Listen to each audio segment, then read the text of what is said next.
Hello बच्चों, चलिए प्रश्न को देखते हैं। प्रश्न है अपवाह वेग की परिभाषा दीजिए।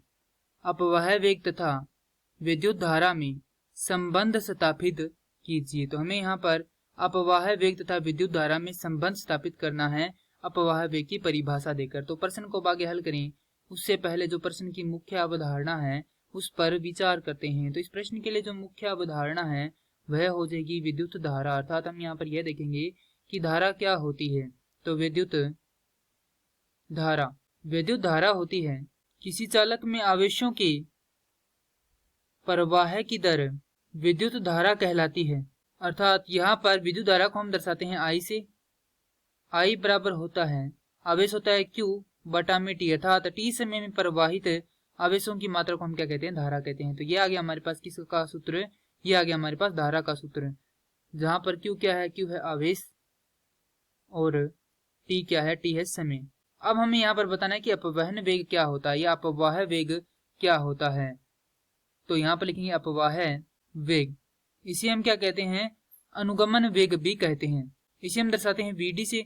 तो किसी विद्युत क्षेत्र के प्रभाव में मुक्त इलेक्ट्रॉनों की संख्या, माफ कीजिए मुक्त इलेक्ट्रॉनों का वेग अपवाह वेग कहलाता है।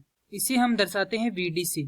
तो मान लेते हैं कोई चालक है जिसका क्षेत्रफल कितना A है। तो यहाँ पर 1 सेकंड में प्रवाहित इलेक्ट्रॉन, 1 सेकंड में कितने इलेक्ट्रॉन प्रवाहित होंगे। तो यहाँ पर इलेक्ट्रॉनों की संख्या मान लेते हैं कितनी है, n है। तो n गुणा में क्षेत्रफल A गुणा में क्या होगा, Vd होगा, क्योंकि उनका वेग कितना है, Vd है। तो t सेकंड में, अर्थात समय कितना हो, t हो, तो t सेकंड में कितने होंगे, तो t सेकंड में प्रवाहित इलेक्ट्रॉन, तो t सेकंड में प्रवाहित इलेक्ट्रॉन होंगे NaVd गुणा में t। तो मान लेते हैं एक इलेक्ट्रॉन का आवेश कितना है, E है। तो हमारे पास कुल आवेश कितना होगा, यहाँ पर लिखेंगे कुल आवेश। तो कुल आवेश होगा NaVd गुणा में T, और यहाँ पर गुणा में क्या आ जाएगा, E आ जाएगा। तो जैसा कि हम जानते हैं कि ये किसका मान है, हमारे पास Q का मान है, और धारा I बराबर होता है Q बटा में T। तो यहाँ से हम लिखेंगे धारा I बराबर होगा Q बटा में T। तो यहाँ से Q का मान रख देंगे तो NeAVd गुणा में T, भाग में आ जाएगा T, तो T से T यहाँ पर कट जाएगा।